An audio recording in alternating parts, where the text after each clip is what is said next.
نحمدہ ونصلی ونسلم علی رسولہ الکریم بسم اللہ الرحمن الرحیم اللہم صلی علی سیدنا محمد وعلی آل سیدنا محمد وبارک وسلم۔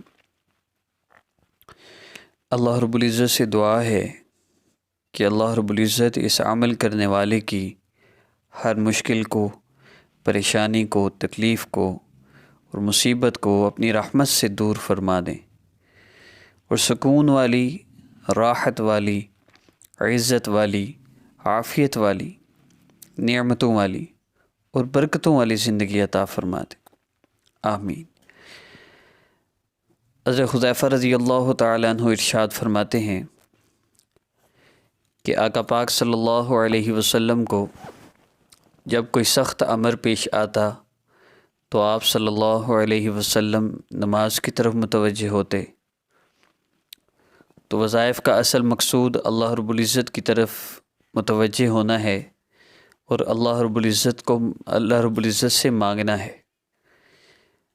میری آپ سب سے یہ درخواست ہے کہ آپ وظائف کو سب کچھ سمجھ کے وظائف نہ کیا کریں۔ عجب دوڑ لگ گئی ان وظائف کے پیچھے کہ وظیفہ پڑھتے ہوئے اللہ رب العزت کی ذات کا استحضار بھی نہ رہا۔ کتنے لوگ ایسے ہیں جو وظیفے پہ وظیفے کیے چلے جاتے ہیں لیکن انہیں اندازہ ہی نہیں کہ وہ کر کیا رہے ہیں، وہ اللہ رب العزت سے مانگ رہے ہیں۔ لونگ کے دانے کا وظیفہ ہے، تکیے کے نیچے سکے رکھنے کا وظیفہ ہے، تو اب یقین وظیفے پہ بن گیا، یہ وظیفہ کریں گے تو پیسے آئیں گے اور یہ وظیفہ نہ کیا تو پیسے نہیں آئیں گے۔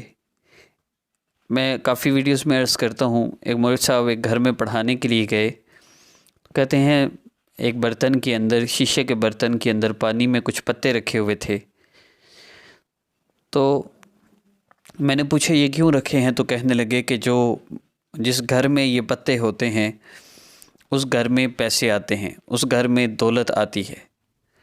کتنا غلط یقین بن گیا۔ اب یہ اللہ رب العزت سے تو نہیں مانگیں گے، اب ان کے کام تو ان پتوں سے ہو رہے ہیں۔ یقینوں کا بگڑنا یہ ہر حال میں برا ہے، چاہے آپ وظیفے کر رہے ہیں تو، چاہے آپ کوئی اور عمل کر رہے ہیں تو۔ بہت سے لوگ ناد علی کا وظیفہ کر رہے ہوتے ہیں، شرک ہے۔ کتنے ہی وظائف ایسے ہیں جو حرام ہیں، یا بلیک میجک سے ہیں یا شرکیہ کلمات ہیں، لیکن لوگ کر رہے ہوتے ہیں۔ کیوں؟ یقین وظیفوں پہ بن گیا۔ اس لیے میری آپ سب سے گزارش ہے کہ پہلی بات کہ وظیفوں کو اتنی زیادہ اہمیت نہ دیں، وظائف سے مسئلے حل نہیں ہوتے، یہ یاد رکھیے گا۔ دوسری بات یہ کہ اگر آپ کرتے بھی ہیں تو اس کا مقصود اللہ رب العزت کو پکارنا ہو، اس سے زیادہ اور کوئی نیت نہ ہو، ورنہ سمجھ لیجئے کہ دنیا تو برباد ہوئی ہی ہے، دنیا میں تو پریشانیاں آئی ہی ہیں، آخرت بھی برباد ہو گئی۔ اسلامک ہب آفیشیل آسام وظیفہ آفیشیل پر اپلوڈ ہونے والے وظائف کا ایک بیسک کنسیپٹ ہے، اور وہ اللہ رب العزت سے مانگنا ہے۔ یاد رکھیے گا، ان وظائف کا مقصد اللہ رب العزت سے مانگنا ہے، اس کے سوا کچھ بھی نہیں۔ اور ان وظائف سے مسئلے حل کبھی بھی نہیں ہوتے، مسئلے حل تو اللہ رب العزت سے جو بندہ مانگتا ہے ان دعاؤں کے ذریعے حل ہوتے ہیں، ان اعمال کے ذریعے جو آقا پاک صلی اللہ علیہ وسلم اور صحابہ نے اپنائے، ان اعمال کے ذریعے حل ہوتے ہیں۔ تو ہم نے احادیث مبارکہ سے ان اعمال کو لے کر ایک ترتیب بنائی، اس ترتیب کے مطابق ہم آپ کو وظائف دیتے ہیں، اور ان وظائف کا مقصد یہی ہوتا ہے کہ اللہ رب العزت کو اس وظیفہ کے ذریعے پکارنا، رب تعالیٰ کی بادشاہ شہنشاہ ذات کے سامنے اپنی فریاد عرض کرنے کے لیے اللہ رب العزت کے سامنے اپنی کمی کو، اپنی کوتاہیوں کو پیش کرنا اور اپنی عاجزی کا اظہار کرنا، اور پھر اللہ سے مانگنا۔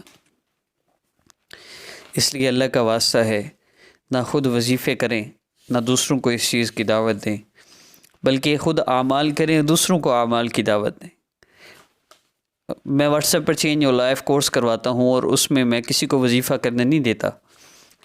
اس کے باوجود الحمدللہ کوئی ایک بندہ بھی ایسا نہیں ہے جس نے مجھ سے کورس کیا ہو اور اس کی زندگی میں سکون نہ آئے۔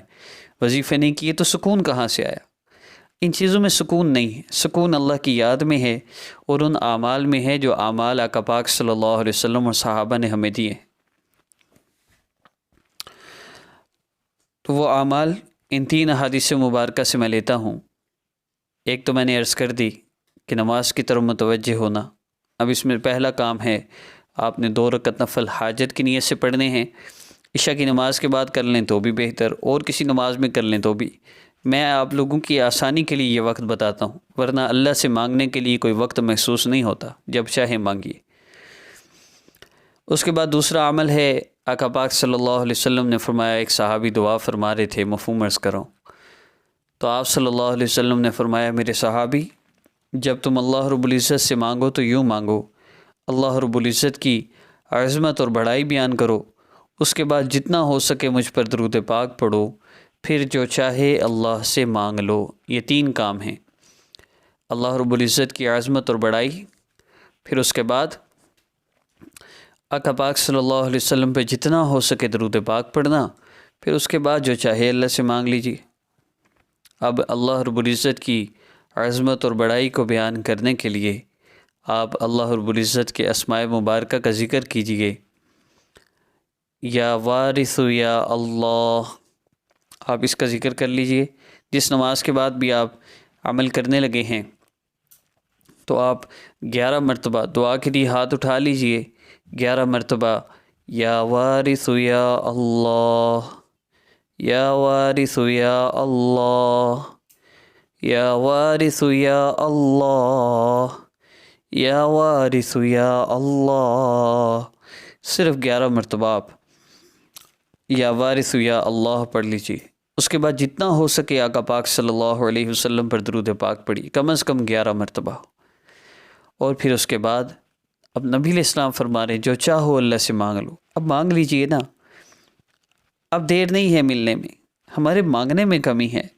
کم از کم 2 سے 5 منٹ اللہ رب العزت کی عظمت اور بڑائی بیان کیجیے، اللہ رب العزت نے جو نعمتیں، جو احسانات آپ پر کی ہیں ان کو بیان کیجیے۔ اللہ آپ نے مجھے یہ بھی عطا فرمایا، آپ نے یہ بھی دیا، یہ بھی دیا۔